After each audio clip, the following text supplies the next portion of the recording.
कभी सोचा है कि कोई 3000 साल पुराना टेक्स्ट आज के हमारे दिमाग को समझने का कोई राज छिपाए हो सकता है? आज हम भगवद गीता के एक ऐसे ही श्लोक के पीछे छिपे मनोविज्ञान की परतों को खोलेंगे। तो श्लोक कुछ ऐसा है। धृष्टकेतु, चेकितान, काशी के वीर राजा पुरोजित, कुंती भोज और महान योद्धा शैब्य, ये सब महान नायक यहां मौजूद हैं। अब पहली नजर में तो ये बस कुछ नामों की लिस्ट लगती है ना? तो सवाल यही उठता है, क्या ये सच में बस एक हाजिरी है या इसके पीछे कुछ बहुत गहरा चल रहा है? चलिए इसी में थोड़ा और अंदर चलते हैं। सबसे पहले कॉन्टेक्स्ट समझना जरूरी है। ये श्लोक बोल कौन रहा है? ये बोल रहा है दुर्योधन, जो युद्ध के मैदान में खड़ा है और ठीक सामने पांडवों की सेना को देख रहा है। ये जानना कि ये शब्द किसके मुंह से और किस हालत में निकल रहे हैं, सब कुछ बदल देता है। तो यहां दुर्योधन पांडवों की ताकत का हिसाब नहीं लगा रहा।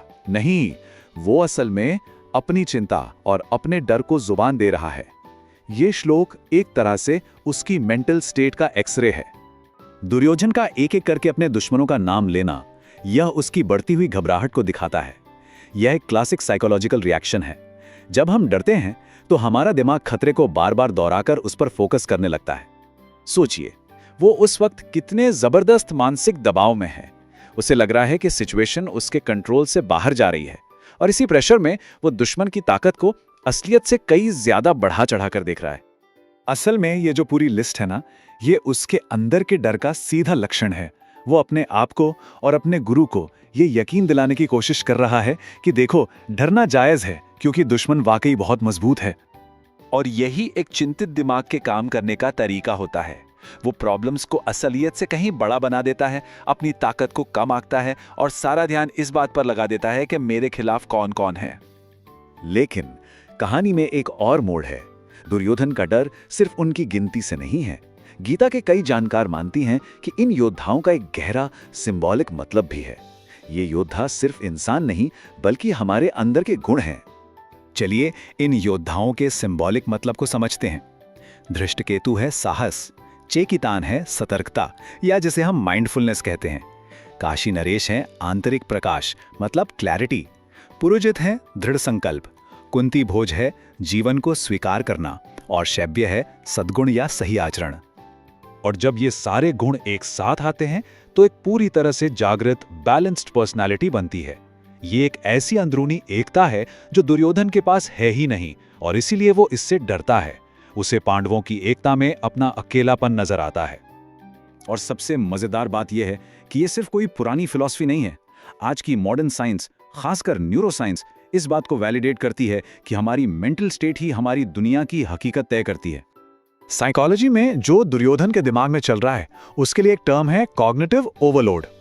ये हमारे दिमाग की स्ट्रेस रिस्पॉन्स का एक क्लासिक संकेत है।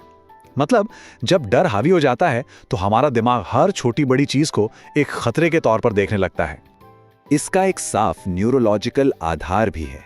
देखिए, साहस और सजगता जैसे गुण हमारे दिमाग के प्रीफ्रंटल कॉर्टेक्स को एक्टिवेट करते हैं।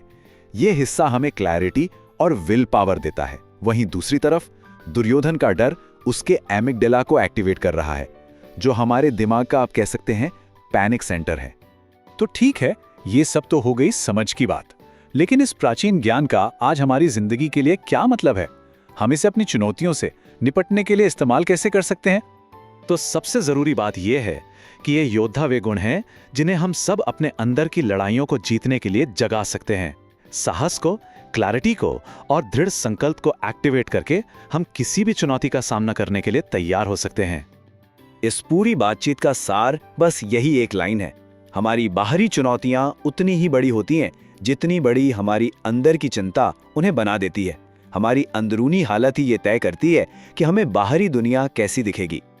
तो आखिर में सवाल बस ये रह जाता है कि आज हम अपने अंदर के किस योद्धा को जगाएंगे?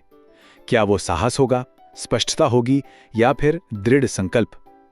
ये एक ऐसा सवाल है जो हम सबको अपने अंदर झांकने के लिए प्रेरित करता है।